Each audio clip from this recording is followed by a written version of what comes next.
So hello guys, welcome back to my channel अर्थशास्त्र की नगरी। सो गाइज, जैसा कि आपने थंबनेल के अंदर देख ही लिया है, जी हाँ, हम बात करने वाले हैं आज क्लास 12th के उन स्टूडेंट्स के रिगार्डिंग जिनका भाई 28 तारीख को इकोनॉमिक्स का बोर्ड का एग्ज़ाम है। सीबीएसई के स्टूडेंट हैं और कैसे भी करके चाह रहे हैं कि इकोनॉमिक्स के अंदर 40 में से 40 मार्क्स जो हैं वो गेन कर सके। तो मेरे भाई, मैं अपनी स्ट्रैटेजी के अंदर आपको पहले भी बता चुका हूँ कि बिना सपोर्ट मटेरियल के आप इकोनॉमिक्स के अंदर जो है 40 में से 40 मार्क्स नहीं ला सकते हैं। आज मैं आपको सपोर्ट मटेरियल की जो है काली सच्चाई आपको जो है बताने वाला हूँ कि इस सपोर्ट मटेरियल में से कितने क्वेश्चंस आपके एग्ज़ाम में फंसते हैं। जितने भी टाइप के डिफरेंट क्वेश्चंस एग्ज़ाम में आपसे पूछे जाते हैं वो सारे के सारे क्वेश्चन इसमें आपको देखने के लिए मिलेंगे। मैं आपको अभी इसमें आपको प्रूफ करके जो है दिखाने वाला हूँ। अगर आपके पास ये नहीं है तो आप गूगल पे बहुत ही ईजिली डाल सकते हैं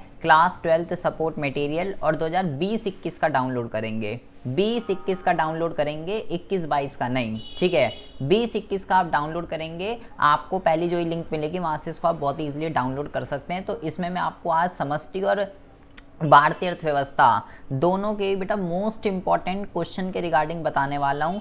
प्लीज़, अगर आप इकोनॉमिक्स का आपका 28 तारीख को एग्ज़ाम है तो आप इन क्वेश्चनों को ज़रूर ज़रूर ज़रूर पढ़ के जाइएगा। मैं गारंटी दे रहा हूँ इसमें से आपका एक ना एक नहीं तो क्वेश्चन फंसेगा ही फंसेगा। 13 क्वेश्चन आएंगे तो 1 से 2 क्वेश्चन इसमें से जो है फंसेंगे ही फंसेंगे। तो सबसे पहले हम बात करते हैं भारतीय अर्थव्यवस्था वाले चैप्टर की। भारतीय अर्थव्यवस्था के अंदर सबसे पहला चैप्टर है आपका रोजगार वगैरह वाला, ठीक है। तो ये सारे टॉपिक्स तो आपने बुक से भी कवर कर ही लिए होंगे। हम बात करें बेटा इंपॉर्टेंट क्वेश्चन के रिगार्डिंग कि वो कौन कौन से इंपॉर्टेंट क्वेश्चन हैं जो एग्ज़ाम में आते हैं, ठीक है। तो सबसे पहले हम बात करते हैं इम्पॉर्टेंट क्वेश्चन में रोजगार और बेरोजगारी वाले चैप्टर की। तो सबसे पहले जो सबसे इम्पॉर्टेंट क्वेश्चन है, यहाँ पे आप देख ही रहे हैं, 3 नंबर वाले क्वेश्चन पे मैं आपको बात करने वाला हूँ। 3 नंबर वाले क्वेश्चन पे, 3 नंबर वाले क्वेश्चन के अंदर जो सबसे इम्पॉर्टेंट क्वेश्चन है ये बेटा आपका क्वेश्चन नंबर 6। क्वेश्चन नंबर 6 एक बहुत ही ज़्यादा इम्पॉर्टेंट क्वेश्चन है। क्वेश्चन में आपसे पूछा गया है महिलाओं के सशक्तिकरण उसके रोजगार से संबंधित है, टिप्पणी कीजिए। इस चैप्टर के अंदर हमने ये पढ़ा था कि भैया महिलाओं को जो है रोजगार में बहुत ही ज़्यादा पीछे रखा जाता है। महिलाओं की इम्पोर्टेंस जो है वो रोजगार में बहुत ही ज़्यादा कम है, ठीक है। अगर हमें इस टॉपिक के अंदर ये लिखना है कि अगर हम महिलाओं को इक्वालिटी देंगे एज कंपैरिजन टू जैसे मेल को दी जाती है, तब जाके उनके अंदर जो है सशक्तिकरण आ पाएगा। उनको रोजगार से दूर नहीं रखना चाहिए, उनको भी इतनी इक्वालिटी देनी चाहिए जितनी मेल्स को मिलती है। तो ये एक बहुत ही हॉट क्वेश्चन है एग्जाम के पॉइंट ऑफ व्यू से, बहुत ही ज़्यादा इंपॉर्टेंट है। इसको आप ज़रूर पढ़ के जाइएगा, ठीक है। मनरेगा के बारे में आप बहुत ही आराम से लिख सकते हैं। तीसरा क्वेश्चन बेटा बहुत ही ज़्यादा इंपॉर्टेंट है, बेरोजगारी के दोषपूर्ण प्रभाव बताइए कि अगर एक देश के अंदर बेरोजगारी होती है। अब ये बहुत ही इजी क्वेश्चन है, लेकिन अगर आप लिखने के लिए आएंगे अगर इस पे, तो कंटेंट आप इसमें क्या लिखोगे कि अगर देश के अंदर बेरोजगारी होगी तो क्या क्या होगा। मुझे कमेंट बॉक्स में कमेंट करके ज़रूर बताइएगा कोई से ऐसे 3 पॉइंट जो आप इसके अंदर लिखेंगे कि अगर देश के अंदर बेरोजगारी है तो उससे क्या क्या देखने के लिए मिलेगा।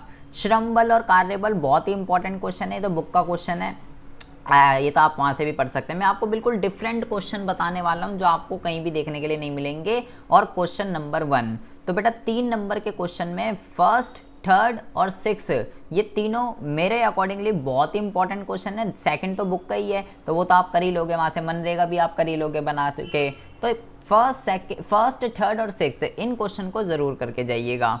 इसके अलावा एक ये क्वेश्चन नंबर 4 जो है बेटा बहुत ही ज़्यादा इंपॉर्टेंट क्वेश्चन है, बहुत ही ज़बरदस्त क्वेश्चन है कि संगठित क्षेत्र क्या होते हैं और संगठित क्षेत्रों में रोजगार के कम होने के कारण लिखिए। इंपॉर्टेंट है, इसको आप जो है ज़रूर से ज़रूर पढ़ के जाइएगा। तो इसमें मैं आपको 4 क्वेश्चन बता रहा हूँ। क्वेश्चन नंबर पहला, क्वेश्चन नंबर 3, क्वेश्चन नंबर 6 और ये क्वेश्चन नंबर 4, ठीक है। तो ये क्वेश्चन जो है बेटा आप ज़रूर से ज़रूर पढ़ के जाइएगा। बाकी ये तो 1 नंबर वालों के आंसर दे रखे हैं, उनके आंसर आपको खुद जो है देखने पड़ेंगे। अगले चैप्टर की हम बात करते हैं बेटा आधारिक संरचना वाले चैप्टर की। बहुत ही अच्छा चैप्टर है, इसका मैंने जो है आपको सारी की सारी चीज़ें करा रखी है, ठीक है। अब इसके अंदर यहाँ पे कुछ कुछ टॉपिक ऐसे हैं जो आपको बुक में शायद ही देखने के लिए मिलेंगे, ठीक है। जैसे कि यहाँ पे निजी क्षेत्र की भूमिका स्वास्थ्य क्षेत्र में, मैंने आपको वन शॉट के अंदर मैंने एक वीडियो बनाई थी, अब वो देखनी पड़ेगी मैंने अपलोड करी है या नहीं करी है। तो भाई ये बहुत ही अच्छा चैप्टर है, बहुत ही ज़बरदस्त चैप्टर है। सामुदायिक और गैर लाभकारी संस्थाएं, ये भी एग्जाम में आ सकता है। चिकित्सा, पर्यटन, इसमें कई सारे टॉपिक हैं जो जैसे ये सब इंपॉर्टेंट हॉट से टॉपिक हैं बेटा, ये सारे के सारे। महिला का स्वास्थ्य, ग्रामीण शहरी विभाजन, ये मैं अपनी लाइव क्लासेस के अंदर तो सारा का सारा पढ़ा चुका हूँ, सारे हॉट से टॉपिक हैं ये, ठीक है। अब इस पे क्वेश्चन देखिए कैसे कैसे एग्जाम में इस पे जो डिफरेंट क्वेश्चन है बिल्कुल, जैसे पहला आप लिख ही दोगे, तीसरा आप लिख ही दोगे, लेकिन जो क्वेश्चन नंबर 4 है, क्वेश्चन नंबर 4 बेटा बहुत ही ज़्यादा इंपॉर्टेंट है। ऊपर इसके बारे में लिखा हुआ है कि स्वास्थ्य देखरेख में गैर लाभकारी संस्थाएं, नॉट फॉर प्रॉफिट ऑर्गेनाइजेशन की क्या इंपॉर्टेंस होती है, ये आपको जो है बताना है स्वास्थ्य देखरेख में। तो ये एक बहुत ही अच्छा क्वेश्चन है, बिल्कुल डिफरेंट क्वेश्चन है, इसको आप ज़रूर करके जाइएगा। बाकी जितने भी क्वेश्चन हैं वो आप कर ही सकते हैं, ठीक है। इसके अलावा यहाँ पे हम जो है यहाँ पे और अगले हम क्वेश्चन की बात करते हैं। अगर बाकी ये जो है यहाँ पे क्वेश्चन नंबर 3 जो है बेटा, क्वेश्चन नंबर 3 जो है बहुत ही ज़्यादा इंपॉर्टेंट है, ठीक है। क्वेश्चन नंबर 3 और क्वेश्चन नंबर 4 बेटा रिपीटेड क्वेश्चन है, एग्जाम में आता ही आता है। क्वेश्चन नंबर 3 और क्वेश्चन नंबर 4, मतलब दूसरा जो है मैं वो बुक के तो बता ही नहीं रहा, दूसरा तो है ही इंपॉर्टेंट, फिक्स टॉपिक है, आधारिक संरचना का महत्व आएगा ही आएगा। मैं आपको यहाँ पे डिफरेंट क्वेश्चन बता रहा हूँ, तो डिफरेंट क्वेश्चन में बेटा 30 और 4 इन क्वेश्चन को आप जरूर करके जाइएगा। तीसरा और चौथा क्वेश्चन एग्जाम के पॉइंट ऑफ व्यू से बहुत ही ज़्यादा इंपॉर्टेंट है, ठीक है जी। बाकी ऊर्जा वाला टॉपिक यहाँ से डिलीटेड है। अब यहाँ पे बेटा आपको कुछ एनसीईआरटी के क्वेश्चंस दे रखे हैं, ठीक है, तो आपको वो टीआर जैन में तो मिलेंगे नहीं। इस एनसीईआरटी के क्वेश्चन में से यकीन मानो हर साल एग्जाम में बेटा 2 से, जब एनुअली पेपर होता था बेटा, इसमें से 2 से 3 क्वेश्चन आपको फंसते ही फंसते थे। और अभी भी इसमें से समझ लो 2 क्वेश्चन जो है आपके, चाहे समष्टि कह लो चाहे भारतीय अर्थव्यवस्था, इसमें से बेटा फंसेंगे ही फंसेंगे, डिट्टो फंसेंगे, ऐसे के ऐसे ही, कोई भी चेंज नहीं होगा, डिट्टो ऐसे के ऐसे ही। तो यहाँ पे जैसे आप अभी देख लीजिए, ये क्वेश्चन आया था, अगर प्री बोर्ड का अगर आपने एग्ज़ाम दिया था, प्री बोर्ड का अगर आपने एग्ज़ाम दिया था तो लड़कों के पेपर में आया था ये कि आर्थिक और सामाजिक आधारिक संरचना एक दूसरे के ऊपर कैसे निर्भर है। दोनों में डिफरेंस आता ही है, आधारिक संरचना क्या होती है, आर्थिक और सामाजिक में अंतर बताइए, और दोनों कैसे निर्भर हैं, देख लीजिए, यहीं का क्वेश्चन है ये। तो कैसे निर्भर हैं ये लिखा हुआ कि आर्थिक संरचना सामाजिक पे कैसे निर्भर है, तो बेटा इसमें से ही क्वेश्चन आना ही आना है, ठीक है। बाकी क्वेश्चन नंबर ये ज़रूर आप पढ़ के जाइएगा, ये क्या है, उत्पादन में संवर्धन करती है कि कैसे, ये इंपॉर्टेंस का पॉइंट है, ये भी बेटा रिपीटेड क्वेश्चन है, प्री बोर्ड के अंदर आया था यही क्वेश्चन। आर्थिक आधारिक संरचना उत्पादन का संवर्धन कैसे करती है, देख लीजिएगा, प्री बोर्ड का क्वेश्चन है, गारंटीड मैंने सॉल्व कराया है, लड़कियों में है या लड़कों के पेपर में है। इसके अंदर आपको ये बताना है प्राथमिक, द्वितीयक और तृतीयक क्षेत्र किस तरीके से इंफ्रास्ट्रक्चर यहाँ पे हेल्प करता है, ठीक है। इसके अलावा कह रहा है किसी देश के आर्थिक विकास में आधारिक संरचना योगदान देती है, क्या आप इससे सहमत हैं। रिपीटेड क्वेश्चन है जो आर्थिक विकास के अंदर आधारिक संरचना का जो महत्व आता है। तीनों क्वेश्चन बेटा, आर्थिक संरचना वाला जो चैप्टर है उसमें टॉपिक बचे क्या हैं, आर्थिक संरचना क्या होती है, उसके प्रकार और दोनों के आपस में निर्भरता और महत्व, इसी में से क्वेश्चन आना है। और ये सारे रिपीटेड क्वेश्चन है, तो इसके महत्व में ये बुक का ही क्वेश्चन है, पूरा का पूरा आता ही आता है। ये देख लीजिए, डिफरेंट क्वेश्चन है बिल्कुल। भारत में ग्रामीण आधारिक संरचना की क्या स्थिति है, भारत में ग्रामीण आधारिक संरचना की क्या स्थिति है, मतलब रूरल एरिया के अंदर इंफ्रास्ट्रक्चर कैसा होता है बताइए। बहुत ही अच्छा क्वेश्चन है, यहाँ से आप पढ़ सकते हैं, ये आ सकता है एग्जाम के अंदर। ऊर्जा वाला नहीं पढ़ना है, छठा आपको नहीं पढ़ना है, ठीक है।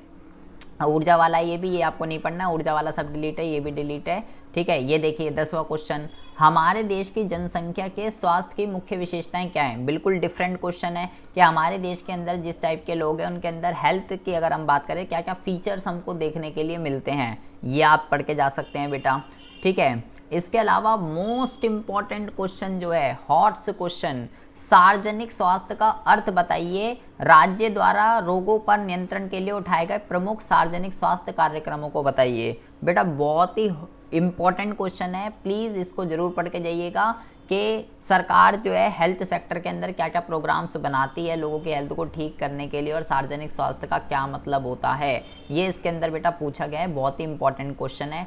आयुष मैं आपको बता ही चुका हूँ, रिपीटेड है, आयुष का मतलब क्या होता है, ठीक है। अब हम आ जाते हैं अगले चैप्टर के रिगार्डिंग।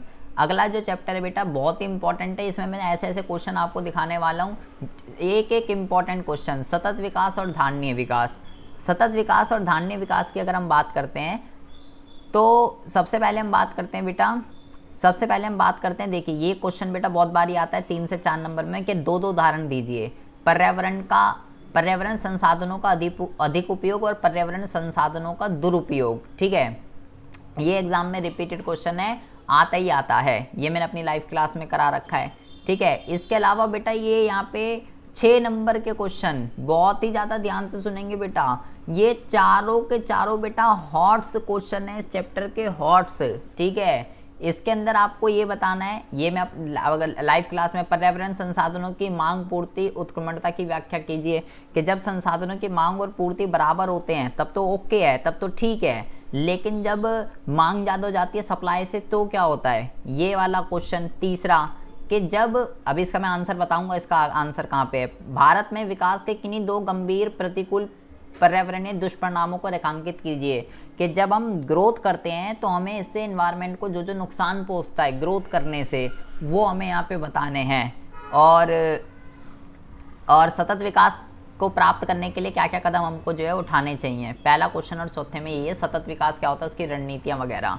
तो क्वेश्चन यहाँ पे मैं आपको जो बताने वाला हूँ क्वेश्चन नंबर 2 और 3, ये बिल्कुल अलग क्वेश्चन है, बिल्कुल डिफरेंट क्वेश्चन है। सतत विकास क्या होता है, उसके लिए आप क्या क्या कदम उठा सकते हो, तो वो सेम ही है। ठीक है, इसके अलावा पहला क्वेश्चन बिल्कुल डिफरेंट है बेटा, 6 नंबर में चारों क्वेश्चन कह रहा हूँ, चारों बहुत ही ज़्यादा इंपॉर्टेंट है। अब इसके आंसर कहाँ से मिलेंगे, यहाँ पे आ जाइए, देखिए पहला क्वेश्चन देखिए, ऐसा भी क्वेश्चन आ सकता है 2 नंबर में, कौन सा साधन नवीकरणीय है और कौन सा साधन गैर नवीकरणीय है, ये पढ़ के जाइएगा। ठीक है, दूसरा क्वेश्चन 2 नंबर में बहुत ही ज़्यादा इंपॉर्टेंट है, आ सकता है ऐसा क्वेश्चन एग्जाम के अंदर। ठीक है, इसके अलावा यहाँ पे जो है बेटा आपको सबसे इम्पोर्टेंट क्वेश्चन, 5वां क्वेश्चन मोस्ट इम्पॉर्टेंट है कि भूमि की अवनति का क्या मतलब होता है, उसके उत्तरदायी कारण। अगर आप मेरे से लाइव क्लास लेते हैं तो बेटा ये बहुत, मैं आपको पहले बता चुका हूँ, हॉट्स क्वेश्चन है, इसको प्लीज़ ज़रूर पढ़ के जाइएगा। लैंड डिग्रेडेशन क्या होती है और उसके रीज़न। ठीक है, ये बेटा क्वेश्चन नंबर 6 तो हाथ पे ही रखना है, बहुत ही ज़्यादा इम्पॉर्टेंट है, बहुत ही ज़्यादा, कि नकारात्मक पर्यावरणीय प्रभावों की अवसर लागत उच्च क्यों होती है। बहुत ही ज़बरदस्त क्वेश्चन है, रिपीटेड क्वेश्चन है, एग्जाम में 1000 बारी पूछा गया है, 1000 बारी। क्वेश्चन नंबर 6 बिल्कुल डिफरेंट क्वेश्चन है, इंपॉर्टेंट है, हॉट्स लगा सकते हो आप इसको। ठीक है जी, इसके अलावा ये क्वेश्चन वही था कि धारणीय विकास के लिए हमें क्या क्या करना पड़ेगा, तो बुक का ही क्वेश्चन है, मैं बिल्कुल अलग बताने वाला हूँ आपको। ठीक है जी, ये देखिए ये आ जाएगा बेटा, बहुत ज़्यादा चांस है बेटा इसके एग्जाम में आने के, क्वेश्चन नंबर 8 के और क्वेश्चन नंबर 6 के। कह रहा है ये देखिए, भारत में प्राकृतिक संसाधनों की प्रचुरता है, इस कथन के समर्थन में तर्क दीजिए, क्या पर्यावरण संकट एक नवीन परिघटना है, यदि हाँ तो क्यों। Question number 8 most important, question number 9 most important. और जब एग्जाम में आएगा ना, जो एग्जाम होगा आपका इकोनॉमिक्स का, मैं आपको दिखाऊंगा कि ये क्वेश्चन सपोर्ट मटेरियल के अंदर ये रहा, और ये क्वेश्चन सैम्पल पेपर का ये रहा, कौन सा क्वेश्चन कहाँ से आया है, एक एक क्वेश्चन मैं आपको दिखाने वाला हूँ। डिट्टो ऐसे ही आएगा, एक एक वर्ड भी चेंज नहीं होगा, मैं आपको दिखाऊंगा इसको प्रूफ करके। ठीक है, क्वेश्चन नंबर 8 और क्वेश्चन नंबर 9 बहुत ही ज़्यादा इंपॉर्टेंट है बेटा। क्वेश्चन नंबर 10, पर्यावरण हानि की भरपाई की अवसर लागत भी होती है, बहुत ही ज़्यादा इंपॉर्टेंट है, बहुत ही ज़्यादा। अवसर लागत वो वाला क्वेश्चन नंबर 8, यहाँ पे हमने एक पढ़ा था वो वाला, पर्यावरण प्रभावों की अवसर लागत वाला, ये सब बेटा इंपॉर्टेंट क्वेश्चन है। ठीक है, ये रहा मांग पूर्ति के उत्क्रमण की व्याख्या, जो वहाँ पे क्वेश्चन अभी मैंने समझाया था, उसका आंसर ये पूरा का पूरा लिखा हुआ है कि इसका क्या मतलब होता है। जब डिमांड और सप्लाई बराबर होती है तब तो ठीक है, इसके अलावा जब डिमांड ज़्यादा हो जाती है सप्लाई से तो क्या होता है, इंपॉर्टेंट है बहुत ही ज़्यादा। ठीक है जी, इसके अलावा बेटा ये आ जाइए, हॉट्स क्वेश्चन है, हॉट्स रिपीटेड है, बोर्ड के एग्जाम में आया था सेम डिट्टो यही क्वेश्चन, जो अभी हमने वहाँ पे क्वेश्चन पढ़ा कि जब हम विकास करते हैं तो उससे हमें क्या क्या 2 पर्यावरण नकारात्मक प्रभावों को झेलना पड़ रहा है, बताइए। तो ऐसे क्वेश्चन देखिए क्या आया, भारत में विकास के 2 गंभीर नकारात्मक पर्यावरण प्रभावों को उजागर करें, कि जब विकास जब करता है कोई भी देश या भारत जैसे विकास कर रहा है तो उससे हमें क्या क्या नेगेटिव इम्पैक्ट देखने पड़ते हैं एनवायरनमेंट के अगेंस्ट में। भारत की पर्यावरण समस्याओं में एक विरोधाभास है। एक तो यह निर्धनता जनित है और दूसरा जीवन स्तर में संपन्नता का कारण भी है। मैंने मॉक टेस्ट जो बनाया था यही क्वेश्चन दिया था उसके अंदर, क्योंकि ये बहुत ही इंपॉर्टेंट है। क्वेश्चन नंबर 13 पे टिक लगा लीजिए बेटा, डिफरेंट क्वेश्चन है, बिल्कुल डिफरेंट। धारणीय विकास क्या होता है ये आप खुद भी लिख सकते हैं, रणनीतियाँ वही इंपॉर्टेंट आ गया, ठीक है। लेकिन वो 14वां क्वेश्चन जो है बहुत ही ज़्यादा इंपॉर्टेंट है। और वो जो एक क्वेश्चन था क्वेश्चन नंबर 1 छठे क्वेश्चन के अंदर क्वेश्चन नंबर 1 जो था ये उसका आंसर है। धारणीय विकास की परिभाषा में वर्तमान और भावी पीढ़ी के बीच समता के विचार की व्याख्या कीजिए। तो बेटा ये आप ये जो चैप्टर है या इसमें सपोर्ट मटेरियल को डाउनलोड कर लीजिए। मैं इंपॉर्टेंट क्वेश्चन ये जो बता रहे हैं इसमें से गारंटीड है एग्जाम में आना ही आना है, ठीक है। अब आ जाते हैं भारत पाकिस्तान और चीन के विकास अनुभव के रिगार्डिंग। इसके अंदर से सारा इसको घोल के पी जाइएगा जितना भी यहाँ पे लिखा हुआ है, ठीक है। सारा का सारा इसको आप घोल के पी जाइएगा, सारा डेटा आप यहाँ से घोल के पी जाइएगा। बहुत अच्छी चीज़ें यहाँ पे लिखी हुई हैं, ठीक है। हो सकता है जो मैंने ना भी कराई हो उसमें भी लिखा हुआ हो। अब आ जाते हैं इसके क्वेश्चंस में। बेटा इसके एनसीईआरटी के क्वेश्चंस को ज़रूर कर लीजिएगा, ज़रूर से ज़रूर। जैसे कि वो कौन कौन से साधन हैं जिसकी मदद से एक देश अपनी जीडीपी को मजबूत बनाता है, वो कौन कौन सी रणनीतियाँ हैं जो भारत और पाकिस्तान ने अपने विकास के लिए अडॉप्ट करी हैं। इंपॉर्टेंट क्वेश्चन है बेटा सारे, repeated. Question number 3 fix question, चीन ने जो ग्रेट लीप फॉरवर्ड अभियान बताया था उसकी व्याख्या कीजिए। जैसे एग्जाम में इसके प्रभाव आ गए थे तो यही लिखना है बेटा, सब कुछ लिखा हुआ है यहाँ पे कि जब चीन ने इसको अपनाया था तो भयंकर सूखे के कारण चीन में तबाही मच गई थी, 30 मिलियन लोग जो है मारे गए थे। किम्यून पद्धति को अपनाया था इसके अंदर, तो प्रभाव आ जाए कुछ भी आ जाए यही लिखना है आपको, सारा का सारा सब कुछ लिखा हुआ है इसके अंदर। 3 मार्क्स के अकॉर्डिंगली 4 पॉइंट लिख दिए इसने, ठीक है। वो कौन कौन सी स्ट्रैटेजीज हैं जो चीन ने जो है 1978 में अपने आर्थिक औद्योगिक समृद्धि के लिए अडॉप्ट की थी। इम्पॉर्टेंट है बेटा। पाकिस्तान ने आर्थिक विकास के लिए क्या क्या कदम उठाए हैं ये यहाँ पे लिखा हुआ है, ठीक है। बाकी इन तीनों देशों का कंपैरिजन डेमोग्राफिक प्रोफाइल पे, तो कंपैरिजन तो मैं आपको बता चुका हूँ, HDI पे, डेमोग्राफिक पे या बेटा आपका GDP के उस पर इसका कंपैरिजन जो है आना ही आना है। क्वेश्चन नंबर 8 बिल्कुल डिफरेंट क्वेश्चन है बेटा, बिल्कुल डिफरेंट, इंपॉर्टेंट है। मैं आपसे क्या कह रहा हूँ, जो भी आपको क्वेश्चन यहाँ पे डिफरेंट दिख रहा है वो बेटा आप हॉट्स लगा लीजिए कि स्वतंत्रता संकेतक का मतलब क्या होता है, स्वतंत्रता संकेतकों के कुछ उदाहरण दीजिए। इंपॉर्टेंट है, 2 मार्क्स का क्वेश्चन ये एग्जाम में आ सकता है, ठीक है जी। इसके अलावा कह रहा है वो कौन कौन से कारक हैं जिसके आधार पर चीन ने आर्थिक विकास किया है और जो है तीव्र आर्थिक विकास हुआ है, वो सारे के सारे बताइए। तो यहाँ पे इनने तीनों के तीनों बता दिए। GLF क्या होता है, महान सरवारा सांस्कृतिक कार्यक्रम क्या होता है, और आर्थिक सुधार इसने अपनाए थे, इसकी वजह से ही चीन ने अपना तेज आर्थिक विकास किया है, ठीक है। बाकी तीनों देशों का कंपैरिजन होए हुआ है, कंपैरिजन के ऊपर आना ही आना है। पाकिस्तान में धीमी समृद्धि के कारण बताइए, इंपॉर्टेंट क्वेश्चन है, और निर्धनता के कारण, ठीक है। इसके अलावा ये तो डेटा का क्वेश्चन है, ये एग्ज़ाम में आएगा, ठीक है। इस टाइप के क्वेश्चन डेटा वाले, कंपैरिजन करने वाले। तो ये तो बेटा मैंने आपको बता दिया, बेटा भारतीय अर्थव्यवस्था और विकास का। मैं आपको बेटा इसमें से श्योरिटी दे रहा हूँ, आप देख लीजिएगा, इसमें से क्वेश्चन जो है वो आपका बेटा फंसेगा ही फंसेगा। अब हम बात करते हैं बेटा समष्टि के रिगार्डिंग, बहुत ही ज़्यादा ध्यान से सुनेंगे। समष्टि के अंदर एक क्वेश्चन आता है किसको राष्ट्रीय आय में ऐड करेंगे, किसको राष्ट्रीय आय में ऐड नहीं करेंगे।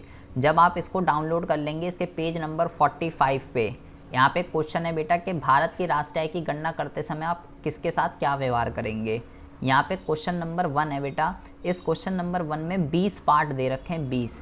आप बस इस 20 पार्ट को पढ़ जाइए, जो एग्ज़ाम में क्वेश्चन आना है 3 पॉइंट आते हैं, बताइए किसको ऐड करेंगे किसको नहीं।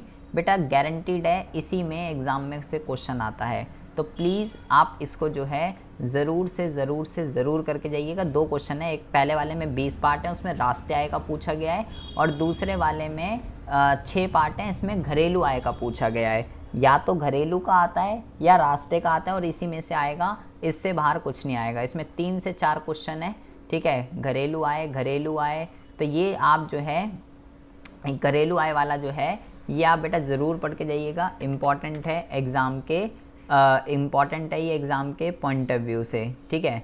ये तो आप जो है सारे के सारे ज़रूर से ज़रूर कर लीजिएगा। राष्ट्रीय वाले क्वेश्चन बता रहा हूँ थ्योरेटिकल। बाकी अगर हम बात करते हैं आपका आय और रोज़गार वाले चैप्टर से, तो बेटा इसमें तो मैं आपको पहले बता चुका हूँ कि ये देखिए ये सारी चीज़ें बेटा उपाय इंपॉर्टेंट हैं, ठीक है। ये डायग्राम, स्फीतिक, अविस्फीतिक, ये सब बेटा हॉट से क्वेश्चन है एग्ज़ाम के पॉइंट ऑफ व्यू से। जो भी क्वेश्चन आएगा वो इसी में से आएगा, ठीक है। जैसे कि हम बड़े क्वेश्चनों की बात करते हैं, ऐच्छिक और अनैच्छिक बेरोजगारी क्या होती है, इस टाइप के जिस टाइप के न्यूमेरिकल क्वेश्चंस आते हैं सारे न्यूमेरिकल क्वेश्चन इसमें दे रखे हैं, ऐसा क्वेश्चन आ सकता है, ठीक है। निवेश गुणक का एमपीसी के साथ, एमपीएस के साथ कैसा संबंध होता है। फिर न्यूमेरिकल क्वेश्चन 6 नंबर में, अभावी मांग को दूर करने में बैंक रेट और खुले बाजार की क्रियाएं की इसकी बताइए क्या करती है। बैंक रेट, खुले बाजार की मांग अधिक के, ठीक है, वहाँ पे न्यून मांग में थी। एंड अविस्फीतिक अंतराल को दूर करने में, तो सब उपाय के ऊपर है। फिक्स क्वेश्चन है न्यून मांग और अधिमांग में 5 नंबर का। अगर आपने वीडियो नहीं देखी है समष्टि अर्थशास्त्र और भारतीय अर्थव्यवस्था के हॉट से क्वेश्चन के रिगार्डिंग, तो बेटा वो ज़रूर देख लीजिए वीडियो, उन टॉपिक्स को ज़रूर क्लियर कर लीजिए, ठीक है जी। तो ये डाउनलोड कर लीजिए, मैंने आपको बता दिया कहाँ से डाउनलोड होगी, गूगल पे सर्च करके आप इसको डाउनलोड कर सकते हैं। और बेटा गारंटेड क्वेश्चन है, इस पे से एग्ज़ाम में क्वेश्चन आना ही आना है, ठीक है जी। तो मिलते हैं आपसे नेक्स्ट वीडियो में ऐसे इंटरेस्टिंग टॉपिक के साथ। तब तक के लिए have a good day, bye bye, take care.